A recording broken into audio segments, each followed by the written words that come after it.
Tube feeding is a method of providing nutrition to individuals who are unable to consume adequate calories and nutrients by mouth. This can be due to a variety of reasons, including swallowing difficulties, certain medical conditions, or recovery from surgery. Tube feeding ensures that patients receive the necessary nourishment to support their health, healing, and overall well-being. Imagine a patient who has difficulty swallowing due to a stroke. This individual may struggle to eat enough food to meet their nutritional needs. In such cases, tube feeding provides a lifeline, delivering essential nutrients directly to the digestive system, bypassing the need for chewing and swallowing. Tube feeding is a vital tool in healthcare, ensuring that patients receive the nourishment they need when oral intake is insufficient. It plays a crucial role in maintaining health, promoting healing, and improving the quality of life for countless individuals. Whether it is a temporary measure during recovery or a long-term solution for chronic conditions, tube feeding provides a safe and effective way to provide essential nutrients and support overall health. When it comes to tube feeding, there are two primary methods: enteral nutrition and parenteral nutrition. Understanding the difference between these approaches is essential for providing appropriate care. Enteral nutrition involves delivering nutrients directly into the gastrointestinal tract, typically through a tube that is inserted into the stomach or small intestine. This method is preferred whenever the gastrointestinal tract is functioning properly. It allows for the digestion and absorption of nutrients in a way that closely mimics normal eating. Parenteral nutrition, on the other hand, is used when the gastrointestinal tract is not functioning adequately or when enteral feeding is not feasible. In this method, nutrients are delivered directly into the bloodstream, bypassing the digestive system entirely. Choosing the appropriate method depends on the individual patient's needs and medical condition. Factors such as the functionality of the gastrointestinal tract, the anticipated duration of tube feeding, and the patient's overall health status are all taken into consideration. While both methods effectively deliver nutrition, understanding the distinctions between enteral and parenteral nutrition is crucial for providing safe and appropriate care. Total parenteral nutrition, or TPN, provides complete nutrition intravenously. It is used when the digestive system can't absorb nutrients. For example, after major surgery, the digestive system needs time to heal. TPN supports recovery by providing necessary nutrients. TPN solutions include carbohydrates, proteins, fats, vitamins, and minerals, tailored to the patient's needs, administered through a central venous catheter, inserted into a large vein in the chest or neck. The process requires meticulous attention to detail, prepared under sterile conditions to prevent infection, with the flow rate carefully monitored. Regular blood tests monitor electrolyte levels and adjust the TPN solution as needed. TPN is life-saving for those unable to obtain adequate nutrition. It supports recovery from illness, surgery, or injury. Percutaneous endoscopic gastrostomy, or PEG, is a procedure used to create a feeding tube that delivers nutrients directly into the stomach. It involves inserting a flexible tube through the abdominal wall and into the stomach using an endoscope. This procedure is often performed when long-term enteral feeding is required. Imagine a patient with a swallowing disorder that makes it difficult or unsafe to eat by mouth. A PEG tube provides a reliable and comfortable way to receive nutrition directly into the stomach, bypassing the mouth and esophagus.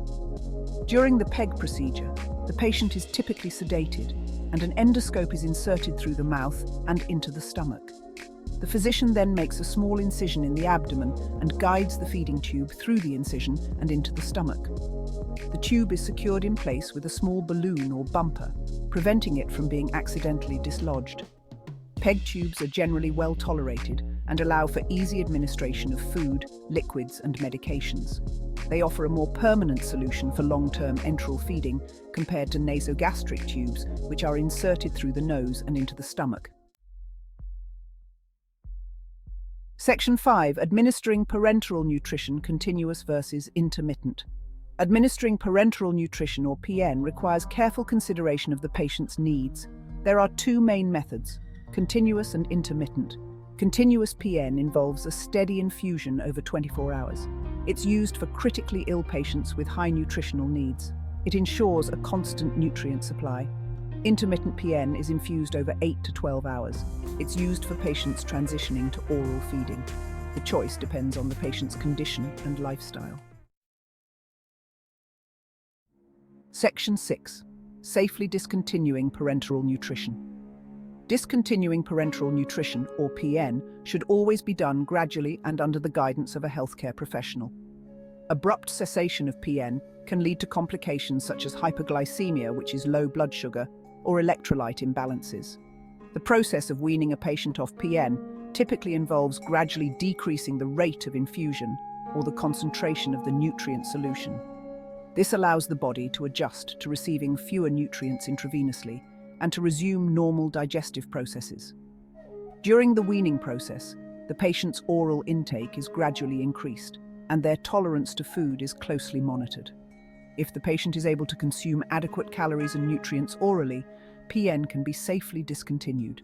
Regular monitoring of the patient's blood sugar levels, electrolyte balance, and overall clinical status is essential during and after PN discontinuation. Section 7. Complications of tube feeding, recognition and prevention. Tube feeding is valuable, but has potential complications. Recognizing and addressing these complications is crucial for patient safety. Aspiration occurs when food enters the lungs, leading to respiratory issues. Prevent aspiration by ensuring proper tube placement and monitoring. Diarrhea can result from rapid infusion or formula intolerance. Manage diarrhea by adjusting the feeding regimen and ensuring hygiene. Metabolic complications include electrolyte imbalances and hyperglycemia. Regular monitoring is crucial for early detection and management. Understanding and preventing complications promotes optimal patient outcomes. Section 8. Tube feeding in cancer treatment, supporting nutritional needs. Cancer and its treatments can significantly impact a person's nutritional status. Surgery, chemotherapy, and radiation therapy can all lead to side effects such as nausea, vomiting, loss of appetite, and changes in taste and smell, making it challenging to consume adequate calories and nutrients. Tube feeding can play a crucial role in supporting the nutritional needs of cancer patients. It provides a reliable method for delivering essential nutrients even when oral intake is compromised. This is particularly important for patients undergoing aggressive treatments that may suppress appetite or impair the digestive system's ability to absorb nutrients. By ensuring adequate nutrition, tube feeding can help cancer patients maintain their weight, strength, and energy levels, which are essential for tolerating treatment and promoting recovery. It can also help to improve immune function, wound healing, and overall quality of life. In addition to providing complete nutrition, tube feeding can be used to deliver medications, supplements, and hydration, further supporting the patient's overall care plan. Section 9. Dietary wisdom, managing diabetes, energy balance, and weight. Maintaining a healthy diet is essential for overall health and well-being, and this holds true for individuals who rely on tube feeding. Just like anyone else, tube-fed individuals need to pay attention to their intake of carbohydrates, fats, proteins, vitamins, and minerals to ensure optimal nutrition. For individuals with diabetes, careful management of carbohydrate intake is crucial for regulating blood sugar levels. This may involve choosing formulas or adjusting feeding schedules to match insulin therapy. Achieving energy balance, which means consuming the same amount of calories that the body expends, is essential for maintaining a healthy weight.